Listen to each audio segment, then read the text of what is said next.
আমি বিশ্বাস করি যে প্রভুর অনুগ্রহে সকলে ভালো আছেন।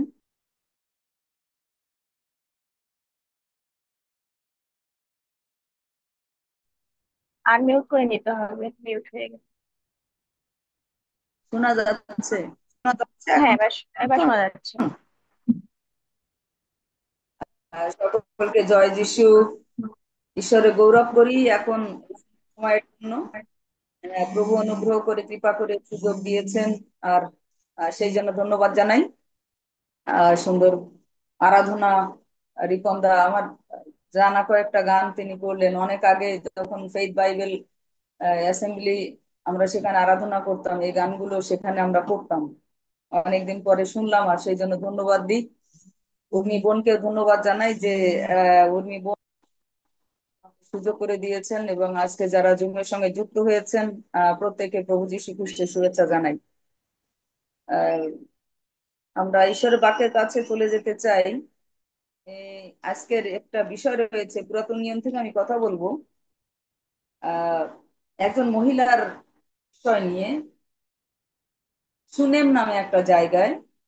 আর সেই মহিলা, এখানে নাম দেওয়া নেই কিন্তু সুনেমিয়া, সুনেম নামক একটা জায়গায় উনি বাস করতেন। এবং উনি অনেক বড় লোক ছিলেন। পরিবারে কোনো সন্তান ছিল না। এখানের অংশ যখন আমি পাঠ করছিলাম, তারা বুড়া হয়ে গিয়েছেন, মানে বৃদ্ধ হয়েছেন। এই অংশটা আমরা দেখব দ্বিতীয় রাজাবলী 4 অধ্যায় 8 থেকে এই 17 পদ আমি পাঠ করব। দ্বিতীয় রাজাবলী 4 অধ্যায় 8 থেকে 17 পদ। ইলিশায় ভাববাদীর ঘটনা এবং ওই মহিলা। আজকের যে বিষয়টা রয়েছে, যে শিরোনাম, যে যখন আমরা স্বেচ্ছায় ঈশ্বরের সেবা করি,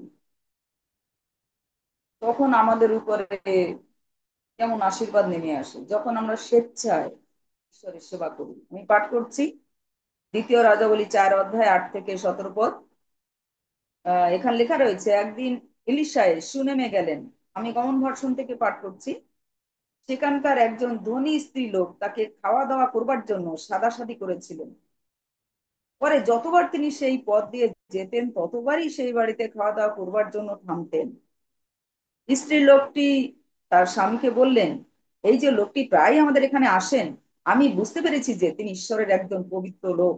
চলো, আমরা ছাদের উপরে একটা ছোট ঘর তৈরি করে তার মধ্যে তার জন্য একটা খাট, একটা বিছানা, একটা টেবিল, একটা চেয়ার ও একটি বাগদিদান রাখি। তাহলে তিনি আমাদের কাছে আসলে ওখানে থাকতে পারবেন। একদিন ঈশায় এসে সেই উপরে কামরায় গিয়ে শুয়ে রইলেন। তিনি তার চাকর গেহসীকে বললেন, তুমি ওই সুরমিয়া স্ত্রীলোকটিকে ডাকো। সে তাকে ডাকলো। সে তাকে ডাকলে পর তিনি এসে গেহসীর সামনে দাঁড়ালেন। ইলিশায় তার চাকরকে বললেন, ওকে বলো যে তিনি আমাদের জন্য এত কষ্ট করেছেন, এখন আমরা তার জন্য কি করতে পারি? আমরা কি তার জন্য রাজা বা সেনাপতির কাছে কোনো অনুরোধ করব? উত্তরে স্ত্রীলোকটি বললেন, আমি তো আমার নিজের লোকদের মধ্যে ভালোই আছি। ইলিশাই বললেন, তবে তার জন্য কি করা যাবে? গেহসী বললেন, তার কোনো ছেলে নেই, আর তার স্বামীও বুড়ো হয়ে গেছেন। পরে ইলিশায় বললেন, তাকে ডাকো। সে তাকে ডাকলে পর তিনি এসে দরজার কাছে দাঁড়ালেন। ইলিশাই বললেন, আগামী বছরের এই সময় আপনার কোলে একটা ছেলে থাকবে। স্ত্রী লোকটি বললেন, না হে আমার প্রভু, হে ঈশ্বরের লোক, আপনার দাসীকে মিথ্যা আশা দেবেন না। পরে স্ত্রী লোকটি গর্ভবতী হলেন, এবং এলিশা যেমন বলেছিলেন ঠিক সেই মতোই পরের বছর একই সময়ে তিনি ছেলের মা হলেন। প্রার্থনা করি। প্রভু ঈশ্বর কৃতজ্ঞ হই এই সুন্দর অংশের জন্য। প্রভু, আহ যে গুরুত্বপূর্ণ বিষয় এখানে, গুপ্ত বিষয় রয়েছে যেটা প্রভু তুমি প্রকাশ করেছো। আর একজন মহিলা তিনি কিভাবে ছিলেন এই ভাববাদীর মধ্য দিয়ে, এবং কিভাবে তুমি তাকে পুরস্কৃত করেছিলে, আজকে আমরা সেই বিষয়ে যেন এখান থেকে জানতে পারি। তুমি আমাদের আশীর্বাদ করো প্রভু, এবং তোমার দয়া, তোমার অনুগ্রহ আমাদের উপরে ঢেলে দাও। এই অংশ বোঝার জন্য প্রভু তোমার আত্মার শক্তি আমাদের দান করো। আমাদের নেটওয়ার্ক গুলোকে ভালো রাখো, যেন আমরা প্রত্যেকে তোমার বাক্য থেকে শিক্ষা লাভ করতে পারি। যিশুর নামে এই প্রার্থনা করি, আমেন। আহ বলেছি যে সুনেমিয়া, সুনেম নামক একটা জায়গা এবং একজন আহ, ধনী স্ত্রী লোকের কাহিনী। এবং এখানে দেখুন একজনের নাম, একজন ভাববাদীর নাম আছে, তার নাম হলো ইলিশায়। তিনি ছিলেন এলীয় ভাববাদীর শিষ্য।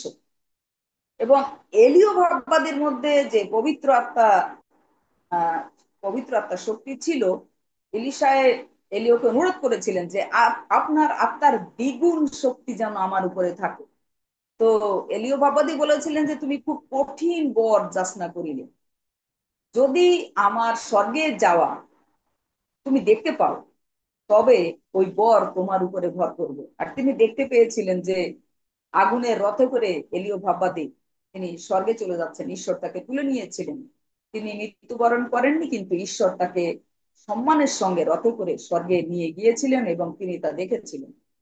এবং আজকে আমরা এখানে যে ঘটনাটা দেখছি, ছোট্ট একটা কাহিনী, যে এলিশা ভাববাদী ওই সুনেমে যেতেন এবং রাস্তা দিয়ে যখন যেতেন, এই মহিলা, এই ধনী মহিলা এলিশা ভাববাদীকে খাওয়া দাওয়া করার জন্য খুব সাদাসাদি করতেন। এবং এই মহিলার যে কাহিনী এখানে বর্ণনা করা হয়েছে, লেখা হয়েছে যে লেখা রয়েছে যে তার স্বামী বৃদ্ধ হয়েছেন। অবশ্যই তিনিও, আমি বলবো তিনিও বৃদ্ধা। এবং হতে পারে যে সন্তান হয়েছে কিন্তু মারা গিয়েছে। এরকম অনেক পরিবার আছে, সন্তান হয় কিন্তু বেঁচে থাকে না, মারা যায়। এইখানে পড়লে আমরা সেটা জানতে পারবো। তো এই পরিবারে তিনি বলছেন আমি নিজের লোকদের মধ্যে ভালো আছি, এবং তিনি অনেক ধনী। আর ইলিশ সাহেব ভাববাদীকে এমন যত্ন করেছিলেন, তার স্বামীকে তিনি বলেছেন যে আমি বুঝতে পেরেছি যে উনি একজন ঈশ্বরের পবিত্র লোক, চলো আমাদের ঘরের উপরে দোতলায় একটা কামরা তৈরি করে দেই, এবং উনি যখন এই রাস্তা দিয়ে যাবেন উনি এই ঘরে থাকবেন, এখানে খাওয়া দাওয়া করবেন। একটা আহ, খাট, একটা টেবিল, একটা চেয়ার, একটা বাতিদান, এসব দিয়ে আমরা ঘরটা সাজিয়ে দিই। আর ইলি সাহেব ভাববাদী যখন সুরুমে আসতেন তখন এই মহিলার বাড়িতে খাওয়া দাওয়া করতেন এবং ওই ঘরে তিনি থাকতেন। তো আহ প্রথমে বলতে হয় যে আহ, এই ভাববাদীকে সেবা করা মানে ঈশ্বরের সেবা করা। কেন? ভাববাদীরা কার প্রতিনিধিত্ব করে?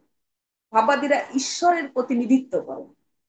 এবং প্রভু যীশু খ্রিস্ট তিনি তার শিষ্যদের বলেছিলেন যে যদি কেউ তোমাদের গ্রহণ করে আমাকে গ্রহণ করে, যদি কেউ তোমাদের যাত্রা পথে এক গ্লাস ঠান্ডা জল কেউ খাওয়ায়, তবে সেটা আমার জন্যই করে। সেই জন্য বলেছে যে এই যখন আমরা স্বেচ্ছায় ঈশ্বরের সেবা করি, কোনো কন্ডিশন, কোনো শর্ত ছাড়া। এবং এই শুনে মিয়া সেই কাজটাই করেছিলেন।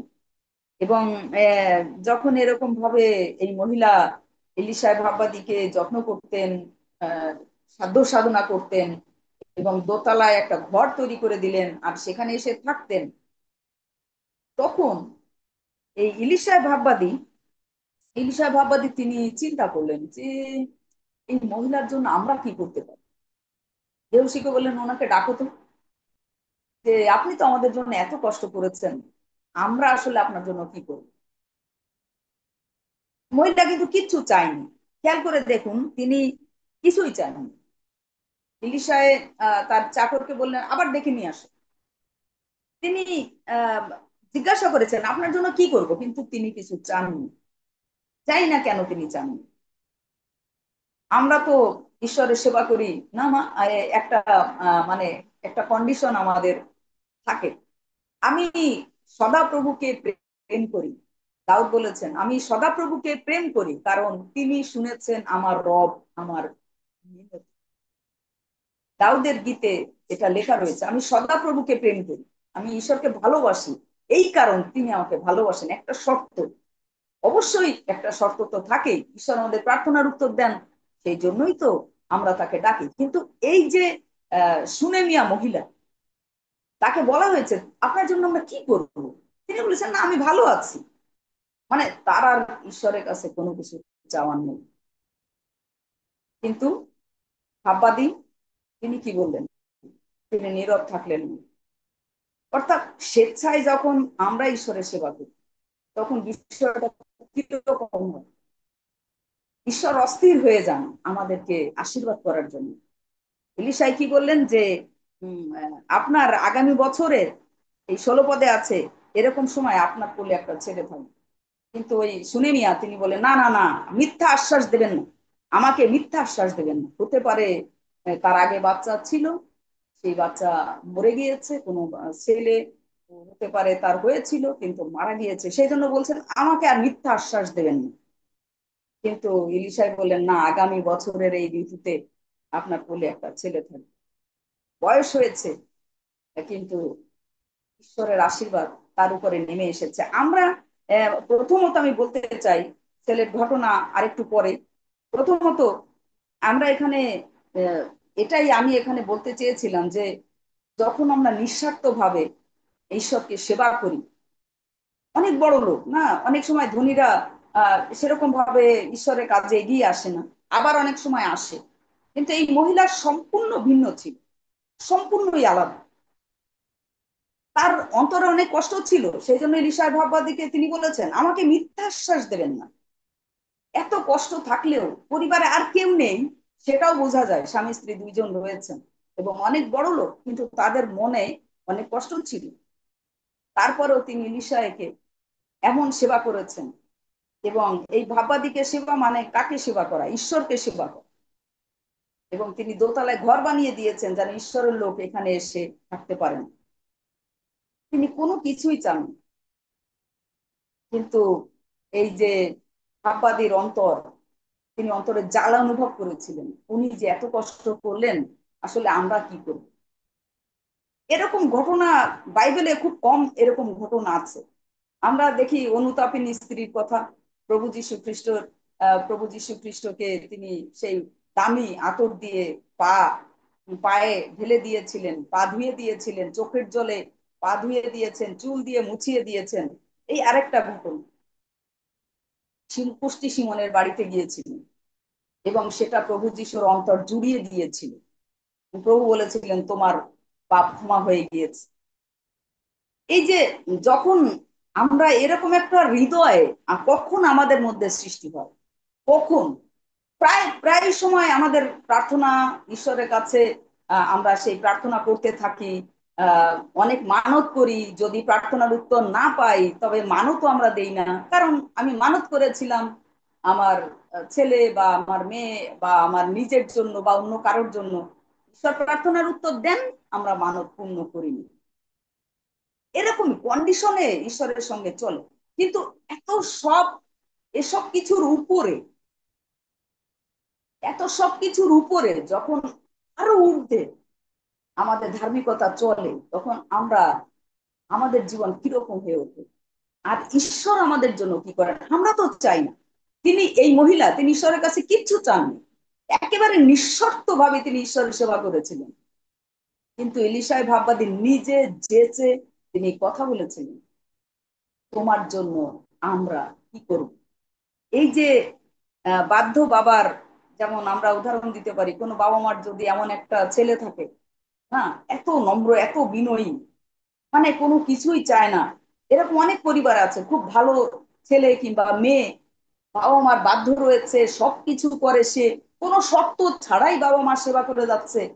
তখন বাবা মার অন্তর কেমন হয়? শ্রেষ্ঠ জিনিসটা দেওয়ার জন্য বাবা মা প্রস্তুত। এই এই পর্যায়ে যখন আমাদের আসতে হয়, আমাদের আধ্যাত্মিকতা অনেক উপরে উঠতে হবে। তাদের কোনো কিছুর অভাব ছিল না। দেখুন, বয়সও যথেষ্ট হয়েছে, তারপরে বলা হচ্ছে যে তারা ধনী, টাকা পয়সার অভাব নেই। এত কিছুর উপরে ঈশ্বরকে শ্রেষ্ঠ সম্মান দিয়েছেন, কিন্তু তাদের পরিবারে সন্তান ছিলেন। তবুও কি ঈশ্বরের পরে অনেক অভিমান ছিল? তবুও কি ঈশ্বরের সঙ্গে তাদের কোনো রাগ বিরাগ ছিল? কিছুই ছিল না। আপনার আমার জীবনে অনেক সময় আশীর্বাদ যখন আপনি চেয়েছিলেন তখন আপনি পাননি, কিন্তু অনেক পরে আপনি পেয়েছেন। ঈশ্বর সবকিছুর হিসাব করতে থাকেন, আমাদের আচার আচরণ, ঈশ্বরের প্রতি ভক্তি শ্রদ্ধা, আমরা কিরকম ভাবে ঈশ্বরকে ভালোবাসি, সবকিছু ঈশ্বর হিসাব করে রাখেন। এই পুরাতন নিয়মে আরেকটা ঘটনা, যোসেফের কথা আপনারা জানেন। 12 জন সন্তানের মধ্যে যোসেফ ছিলেন শ্রেষ্ঠ সন্তান। তার বাবা জাকব এই ভালোবাসার খাতিরে সন্তান এত ভালো, যার জন্য সবার চাইতে একটা সেরা দামি জামা তিনি তৈরি করে দিয়েছিলেন যোসেফকে, যা দেখে ভাইরা হিংসা করেছিল, তাকে বিপদে ফেলেছিল। পরে রক্তে চুবিয়ে সেই জামাটা বাড়িতে ফেরত নিয়ে এসেছিল। তারপরে তাকে কত দুঃখ দুর্দশার মধ্যে দিয়ে যেতে হয়েছে। পরবর্তীতে জাকবের মৃত্যুর আগে যখন ভাইদের আশীর্বাদ করছিলেন, তার ছেলেদের আশীর্বাদ করছিলেন, আর যোসেফকে তিনি ভাইদের যা দিয়েছিলেন তার চাইতে বেশি আশীর্বাদ এবং বেশি সম্পদ যোসেফকে দিয়েছিলেন। আজকে আমাদের জীবন কিরকম হবে, আমরা এরকম কন্ডিশনে চলতে থাকি। ঈশ্বর তুমি আমার প্রার্থনা শুনবে, আমি তাই তোমার জন্য করব। ঈশ্বর যখন প্রার্থনা শুনবেন না তখন করবেন। আজকে এই ঘটনা আমাদেরকে কি শিক্ষা দেয়? যদিও যে সন্তান হয়েছিল, কিছুদিন পরে সন্তান মারা গিয়েছিল, আবার এলিশায় ভাববাদী সেই সন্তানকে জীবিত করেছে। আজকে এই অংশ থেকে আমাদের জন্য শিক্ষা কি আছে? আমি এখানে কয়েকটা পয়েন্ট আমি লিখেছি, যে সমস্ত মন মন প্রাণ দিয়ে যখন আমরা ঈশ্বরের সেবা করি, তখন না চাইলেও আপনার জীবনে আশীর্বাদ আসে। শুনে মিয়া তিনি চাননি, তিনি বলেছেন না আমি ভালো আছি। কিন্তু এলিশায় ভাববাদী ব্যাকুল হয়ে গিয়েছিলেন। তিনি চিন্তায় পড়লেন, এই মহিলা আমাদের জন্য এত ভালো কাজ করেছেন, আমরা কি করব? নিজেই চিন্তা করছেন, মহিলা কিছু চান। অনেক সময় এরকম ভাবে অনেক পরিবারে ঈশ্বরের আশীর্বাদ এইভাবে নেমে আসে, তারা এত উদার। আরেকটা ঘটনা মনে পড়ে, যখন বাপ্তাইজকের বাবা মা এলিসাবেত এবং সক্রিয় মৃত হয়েছেন, সন্তানের আর কোনো আশা নেই, তবুও সক্রিয় মন্দিরে তিনি যাজকের কাজ করতেন। হয়তো অনেক বছর ধরে ঈশ্বরকে বলেছেন আমাদের পরিবারে, প্রভু তুমি একটি সন্তান দাও, আমাদের পরিবারে প্রভু তুমি একটি সন্তান দাও। এখন বৃদ্ধ হয়ে গিয়েছেন, এবারে হাল ছেড়ে দিয়েছেন। কারণ মন্দিরের মধ্যে যখন স্বর্গদূত তার বাবাকে বলেছিল যে তোমার একটা ছেলে হবে, তিনি বিশ্বাস করেননি। তিনি বিশ্বাস করেননি যে তার একটা ছেলে হবে, কিন্তু ঈশ্বর দিয়েছিলেন। নিঃস্বার্থ ভাবে তিনি যাজকের কাজ করে গিয়েছিলেন সক্রিয়। ঈশ্বর কিন্তু কারোর কাছে ঋণী থাকেন না, প্রিয়জন। আজকে আমাদের চিন্তাধারার যখন পরিবর্তন হয়, এখন সত্যি কথা বলি, অনেক অনেক প্রতিজ্ঞা ঈশ্বরের কাছে এখনো আমার রয়েছে। আগেও করেছি, আমি বললাম তুমি আমার প্রার্থনার উত্তর না দিলেও আমি যে মানত আমি করেছি সেটা আমি দেব। তখন চোখের জলে আমি কাঁদতাম। আমি আমি ঈশ্বরকে বলতাম যে সব সময় তোমার সাথে কি আমার এরকম কন্ডিশনে থাকবে? এত দয়া এত অনুগ্রহ তুমি আমার প্রতি করেছো, আমি তো তার কিছুরই যোগ্য ছিলাম না। হ্যাঁ, আমি বলেছি প্রভু তুমি যদি এই প্রার্থনার উত্তর দাও আমি এই মানব দেব। তারপরে শেষে এসে আমি বলেছি প্রভু তুমি আমার প্রার্থনার উত্তর না দিলেও আমি মানব পূর্ণ করবো। প্রভু জানেন আমি সত্য কথা বলছি। কিন্তু আমার ঈশ্বর কারোর কাছে ঋণী থাকেন না, তিনি আমার প্রার্থনার উত্তর দিয়েছেন। যখন এই মহিলা এইভাবে ইলিশার সেবা করেছেন, ইলিশায় লজ্জা পেয়েছেন, আমরা কি করবো ওনার জন্য? ওনাকে ডাকো, 2 বার ওনাকে ডাকো, দেখে জিজ্ঞাসা করেছেন, কিন্তু কিছু চাননি। না না আমি ভালো আছি, না না আমি ভালো আছি, কি হবে তখন? ঈশ্বরের হৃদয়টা কিরকম! দেনা পাওনায় আমরা বুড়া হয়ে যাচ্ছে, তাই না? ঈশ্বরের কাছে চাই, অধিকাংশ সময় প্রার্থনা প্রার্থনা অবশ্যই আমাদের প্রার্থনা করতে হবে, কিন্তু কতবার প্রার্থনা করে ধন্যবাদ দেন। অনেক আগে আমি ওগুলো পারতাম না, শুধু চাওয়া পাওয়া চাওয়া পাওয়া এটাই বুঝতাম, কিন্তু যত দিন যাচ্ছে ততই দেখি কোনো কোনো সময় প্রশংসা করতে করতে ধন্যবাদ দিতে দিতে আমেন বলে চলে যাই, আর কিছু চাই না, কারণ আমি জানি আমার প্রভু আমাকে জানেন। এবং এটা যে অন্তরে কতটা স্বস্তি নিয়ে আসে সেটা বর্ণনা করারও বাইরে। আমি বলছি না আমরা প্রার্থনা করব না, অবশ্যই একজনের জন্য আমাদের প্রার্থনা করতেই হবে, কিন্তু ব্যক্তিগতভাবে ঈশ্বরের সাথে আপনার সম্পর্কটা কোথায় গিয়ে পৌঁছেছে? আপনি কতবার কোনো কিছু না চেয়েও ঈশ্বরের কাছে হৃদয়ের কৃতজ্ঞতায় ভক্তি শ্রদ্ধায় আপনার অন্তর উজাড় করে তাকে ভালোবাসছেন? তোমার জন্য কি করব, না না আমি ভালো আছি। কি হবে সেই বাবার অবস্থা? বাবা তোর জন্য কি করবে, এবার বড়দিনে তোকে কি দেবো, তুই তো আমাদের এত সেবা করলে, না বাবা কিছু লাগবে না। তো বাবা সবচাইতে সেরাটা চিন্তা করে। কারণ ওই সন্তান বাবার প্রাণ এমন ভাবে জুড়িয়েছেন, বাবা নিজেই চিন্তা করছেন, হাই হাই আমি আমার ছেলেটার জন্য কি করব, এত ভালো ছেলে তো হতেই পারে না, এত ভালো মেয়ে তো হতেই পারে না। এমন সব পরিবারে এসব সন্তানেরা আছে। সন্তানেরা কিছু চায় না, কিন্তু বাবা মার অন্তর ভেঙে ভেঙে চুরে চুরমার হয়ে যায়, আমার ছেলেটাকে ভালো কি দেবে। এবং তারপর এখানে লেখা আছে একটি নিঃস্বার্থ হৃদয়, আমি লিখেছি ঈশ্বর আমাদের অন্তর জানেন, নিঃস্বার্থ ভাবে তিনি সেবা করেছেন। সন্তান না দিলেও, তৃতীয়ত আমি লিখেছি সন্তান না দিলেও কোনো অভিযোগ নেই, আমি ভালো আছি। না না না, আমাকে মিথ্যা আশ্বাস দেবেন না, আমি ভালো আছি। হ্যাঁ, ছেলে হয়েছিল, মারা গিয়েছে পরে।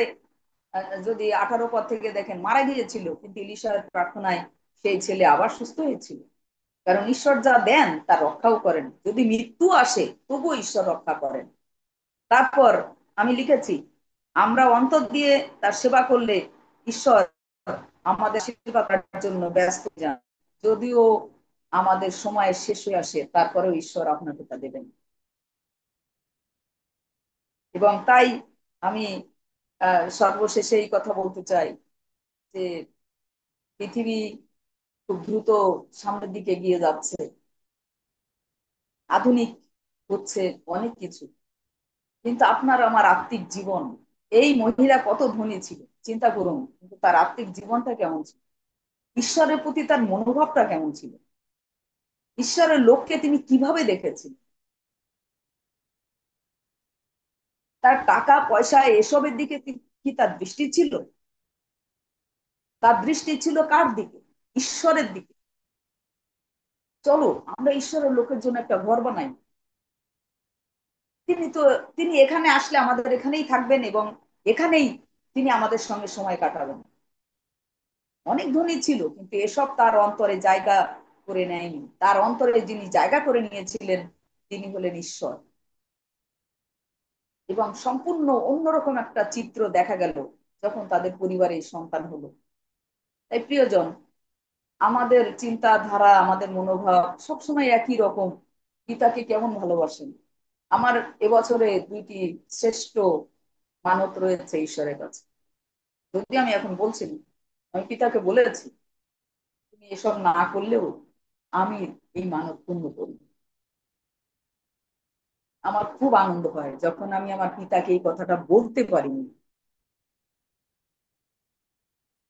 তখন আমাদের আত্মিক জীবনের অনেক আরেকটা অধ্যায় আমরা উঠে যাই, যে তুমি আমার প্রার্থনার উত্তর না দিলেও আমি তোমার সেবা করব এবং কোনো শর্ত ছাড়াই আমি তোমার পূজা করব।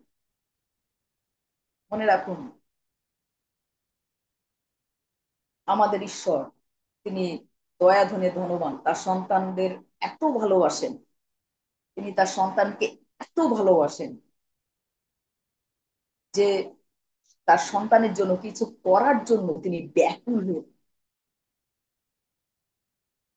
প্রিয়জন, আজকে আপনার অবস্থা কোন পর্যায়ে রয়েছে আমি জানি না, আমি বিশ্বাস করি যে অনেকেই এই সুনি মিয়ার মতো নিঃশর্ত ভাবে প্রভু সেবা করে চলেছেন। আমি বরিশালে একটা সবাই প্রায় প্রতি বছরে যেতাম, উদ্যোগী দলের সভা। সেখানে এক ভক্ত দাস আছেন, উনি এই সবার সভাপতি। তা আমাকে বলছেন যে দেখুন, মানুষের কাছে মাঝে মাঝে চাইতেও নিজের খুব লজ্জা লাগে, তাই আমি সমিতির থেকে লোন করি, লোন করে এই সভা চালাই। তখন আমি একবার ভাবলাম, ওই সমিতির টাকাটা তো তার, নিঃস্বার্থভাবে এই যে ঈশ্বরকে দেওয়ার মনোভাব। তিনি অসুস্থ হয়েছেন কিন্তু প্রভু তাকে সুস্থও করেছেন। সমিতি থেকে লোন করে ওই সভা চালান, মানুষের যা দেয় খুশি মনে সেটা নেন, এবং যা বাকি থাকে সেটা ওইভাবে তিনি নিয়ে এসে তিনি সভাকে পরিচালনা করেন। প্রিয়জন, আমাদের প্রত্যেকেরই চিন্তা করা দরকার যে দিন যাচ্ছে, ঈশ্বরের সাথে আপনার সম্পর্ক কত গভীর তা আপনার ঈশ্বরের প্রতি আপনার ভক্তি শ্রদ্ধা আপনার সেবা দিয়ে বোঝা যাবে। আজকে শুনে নিয়ে আমাদের শিখায় যে তার ধন সম্পদ সব আছে, ঈশ্বরের সঙ্গে তার কোনো অভিযোগও নেই, ঈশ্বরের কাছে কিছু পাওয়ারও নেই, তিনি কিছু চানও না, শুধু সেবা করতে চান এবং তার নিঃস্বার্থভাবে। ঈশ্বর তাকে সন্তান দেননি, কোনো অভিযোগ নেই, বুড়া হয়ে গিয়েছেন, কোনো অভিযোগ নেই। কিছু চাচ্ছেন না, তিনি কিছু চান, কিন্তু তিনি তার পিতাকে ভালোবাসতে চান এবং সর্বশ্রেষ্ঠ উপহার তিনি ঈশ্বরকে দিতে চান। আসুন, এভাবে আমরা এগিয়ে যাই। আমাদের আত্মিক জীবন, ঈশ্বরের সাথে আমাদের ভালোবাসা, যদি সমস্ত অন্তর সমস্ত মন প্রাণ দিয়ে ঈশ্বরকে ভালোবাসেন, কোনো কিছু আপনার আর আপনার পাওয়ার আর কিছু বাকি থাকবে না। আপনি অবশ্যই, আমরা এখানে যারা উপস্থিত হয়েছি, আমরা অবশ্যই ঈশ্বরের কাছ থেকে এমন সব কিছু পাবো যা আপনি আশাও করেন, আপনি চান না, কিন্তু পিতা ব্যাকুল হয়েছেন আমাকে দেবেন। না না না, ওর জন্যই আমি করবো না, ওর কোনো চাওয়া নেই, ওর অন্তরটা অনেক বড়, আগের মতো নেই, অনেক বদলে গিয়েছে। ঈশ্বর ব্যাকুল হয়ে যাবে। আসুন প্রভু সেবা করি নিঃস্বার্থ ভাবে, আর প্রভুর অনুগ্রহে আমরা সিক্ত হই, তার আশীর্বাদ, তার দয়ায় সিক্ত হই। প্রভু আমাদের আশীর্বাদ করুন। সমস্ত প্রশংসা ঈশ্বরকে জানিয়ে সবাই ভালো থাকবেন। ধন্যবাদ সবাই। আমেন। আমেন, হালেলুয়া, প্রেজ দ্য লর্ড। পিতা ঈশ্বরকে ধন্যবাদ দিই যে